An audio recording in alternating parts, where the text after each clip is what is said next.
Prezados senhores do júri, o presente vídeo tem como sua base principal a obra O Caso dos Exploradores de Caverna, do autor Lon Fuller, e como proposto pelo professor de Teoria do Direito César Claudino, será exposto o juízo de valor dos alunos Bárbara De Carli, Giovana Silva, João Pedro e Uriel Gadelha, sobre o julgamento abordado no livro.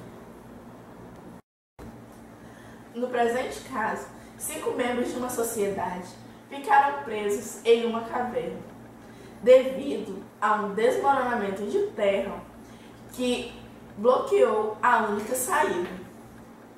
Uma equipe de resgate foi enviada ao local e 20 dias após o isolamento foi feita uma comunicação entre a equipe e os exploradores. Durante essa comunicação, eles perguntaram o tempo que seria necessário para o resgate. E a equipe lhes informou que seria em média de 10 dias.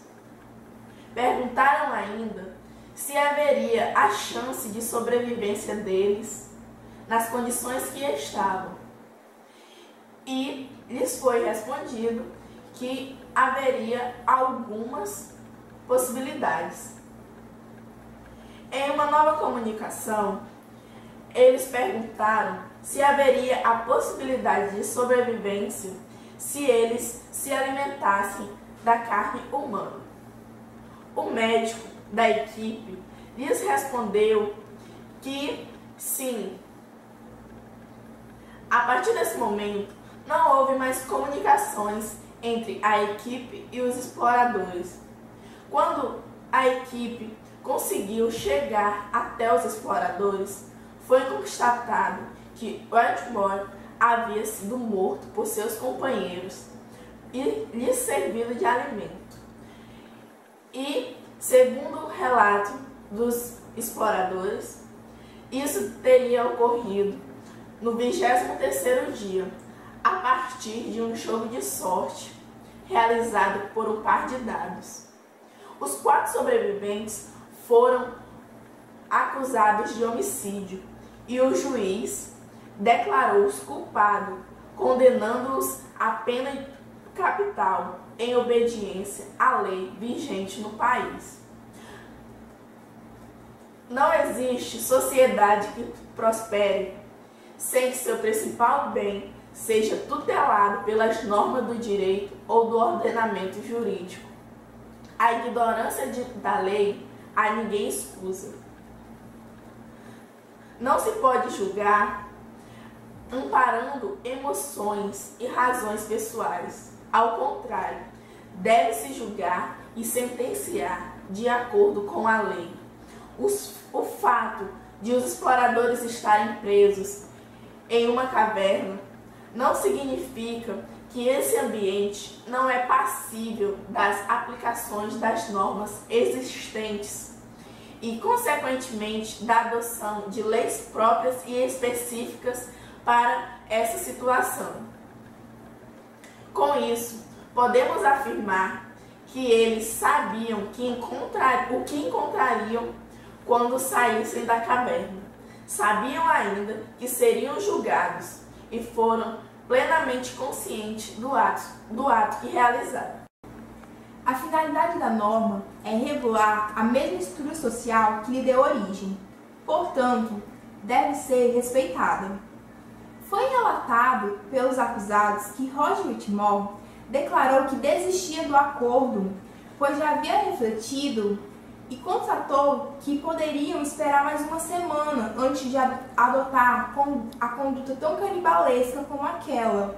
Os réus o acusaram de violação do acordo e continuaram com o lançamento. Quando chegou a vez de Roger lançar seus dados, um dos acusados lançou-os em seu lugar. Senhores jurados, vocês acreditam mesmo que ele ficou calado?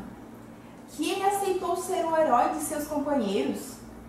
Que ele aceitou morrer para lhes conceder a vida, perdendo a sua própria vida de forma tão brutal que ele, mesmo que já havia decidido não continuar com o acordo, não continuar com a ideia, que talvez pensando que não seria justo um dos seus passarem por mais uma tristeza, por mais um sofrimento, depois de tudo que já havia acontecido, que ele talvez pensou também que eles poderiam aguentar mais um tempo para depois tomar essa decisão tão cruel.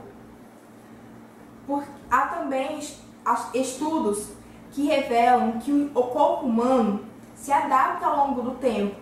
Ele pensou nisso também quando decidiu não seguir com o acordo. Vocês acham mesmo que ele não revidou?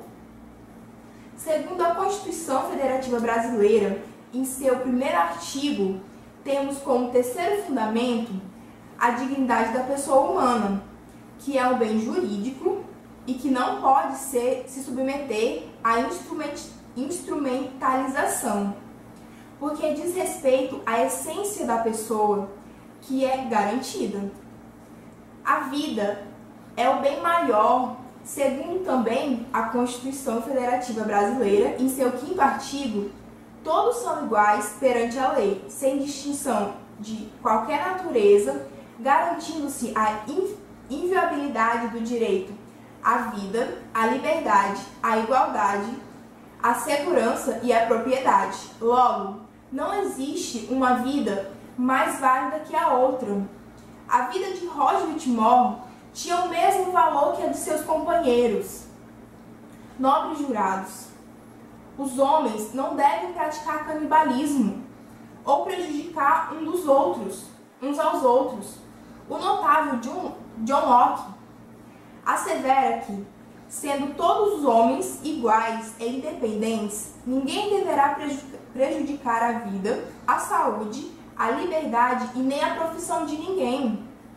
Os réus cometeram crime de forma dolosa, ou seja, eles tiveram a livre intenção de provocar a morte da vítima, premeditaram-na, como já foi constatado, porque na sua comunicação com a equipe de fora, eles já haviam pensado nessa possibilidade, então foi premeditada. Logo, eles cometeram homicídio. Prezados senhores jurados, é de conhecimento que o fato relatado apresenta apenas a versão dos acusados, já que a vítima não teve chances de expor sua versão sobre os fatos ocorridos no interior da caverna. É questionável a real veracidade dos fatos em questão. Seria o mesmo Whitmore quem estava buscando por alternativa de sobrevivência, aquele que, segundo a versão dos réus, não questionou sobre sua própria sobrevivência? Absolvê-los é punir 2 vezes a família de Roger Whitmore. A primeira, quando recebeu a notícia de sua morte trágica, e a segunda seria absolvendo seus assassinos. Quero que os senhores e senhoras do júri percebam que o principal argumento para a defesa do caso está baseado no estado de necessidade e no abalo psicológico. Porém, áudios dizem de forma clara que fizeram cálculos de probabilidade matemática de qual seria a lógica do jogo e quem cairia. Isso já está mentalmente abalado? Bem, segundo o artigo 24 do Código Penal, considera-se em estado de necessidade quem pratica o fato para salvar de perigo atual, que não provocou por sua vontade, nem podia de outro modo evitar. Portanto, para configurar o estado de necessidade, é necessário 3 requisitos indispensáveis. Primeiro, perigo atual. Eles de fato estavam em perigo, porém não era atual. Havia uma equipe de resgate tentando salvar todos os 5 exploradores, a qualquer custo, nisso incluindo bombeiros, geólogos e 10 operários mortos. Segundo fator, não ter sido provocado por sua vontade própria. Os exploradores, em momento algum, foram forçados a entrar na caverna. Eles entraram por livre e espontânea vontade, sabiam dos riscos e deveriam estar preparados. terceiro fator, e o mais importante, é a inevitabilidade. Poderiam ter evitado o homicídio. Segundo Charles Darwin, os mais fortes sobrevivem em situação de perigo. Nós sabemos que os 5 não morreriam de uma vez. E assim, se realmente necessário, quando o mais fraco morresse, os outros poderiam se alimentar deste, preservando assim o bem maior, a vida. Outra opção também seria a automutilação, para evitar a morte. Segundo o livro de Medicina Legal, o corpo entra em rigidez após 3 horas da morte. Após 24 horas, o corpo entra em estado de putrefação. Portanto, senhores, mantiveram vivo o senhor Warmore, torturando, comendo sua carne aos poucos, o que torna o crime ainda mais cruel. Se o resgate durasse mais 10 dias, teríamos outra família aqui chorando? Está comprovado cientificamente que uma pessoa consegue sobreviver 40 dias sem alimento. Não 3, 40 dias. E o caso de maior greve de fome foi de um monge tibetano que passou 200 dias sem comer. No mundo, milhares de pessoas passam fome. Na África subsaariana, milhares de mulheres nascem com fome, crescem com fome, têm seus filhos passando fome e nem por isso matam seus semelhantes para se alimentar. No mundo, várias pessoas também precisam de órgãos. Estão nas filas dos transplantes e elas não saem por aí matando outras pessoas para usar seus órgãos. Prezados senhores do júri, gostaria de ressaltar uma lei do Código Penal. Artigo 12. As regras gerais desse código aplicam-se aos fatos incriminados por lei especial, se esta não expuser de modo diverso. Corrigir. Gostaria também de ressaltar o lema internacional da espeleologia.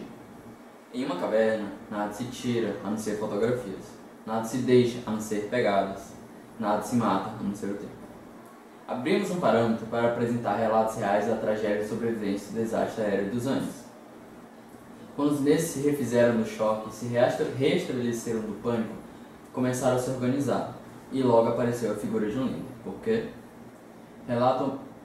Por que relatam? Obtiveram sucesso? Por quê? Porque planejaram usar a diversidade de conhecimento, trabalho em equipe, união e respeito.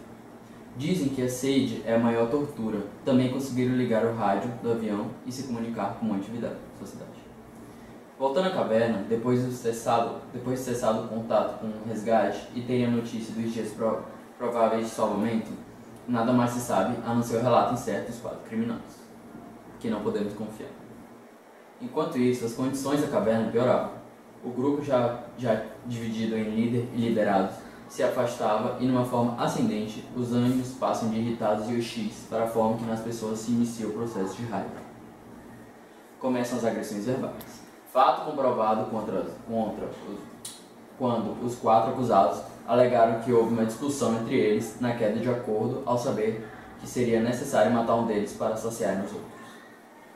Imprecações de toda a natureza, vontade de punir responsável, fato pois os acusados alegaram que apenas Watmore não quis seguir o acordo, mesmo ele tendo sugerido.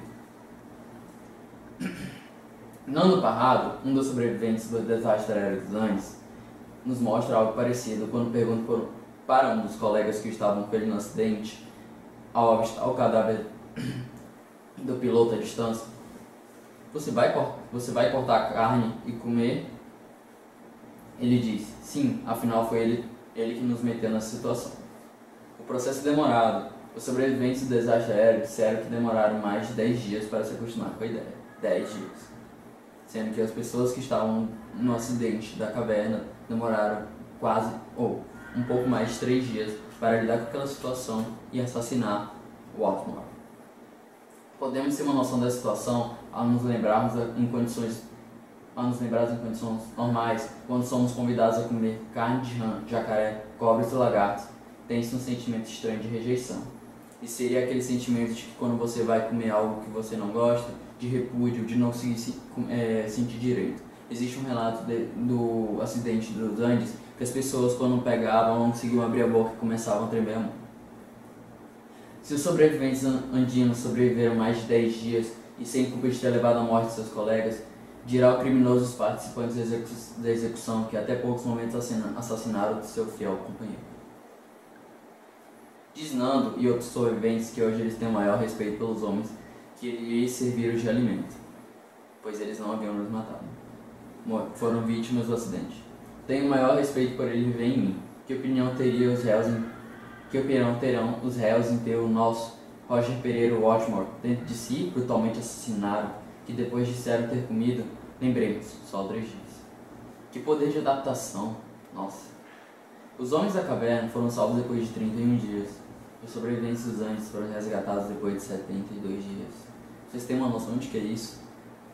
Numa das maiores epopeias de que se tem notícia, eram homens valorosos, verdadeiros heróis. Vejam, senhores, o comportamento de sobreviventes dos Andes e o das cavernas. Lá um por todos e todos por um. Na caverna, um para todos e todos para um. Portanto, diante de tudo que foi dito nesse tribunal, os réus devem ser condenados sob pena de morte, para que haja justiça e que sirva de exemplo para com a sociedade.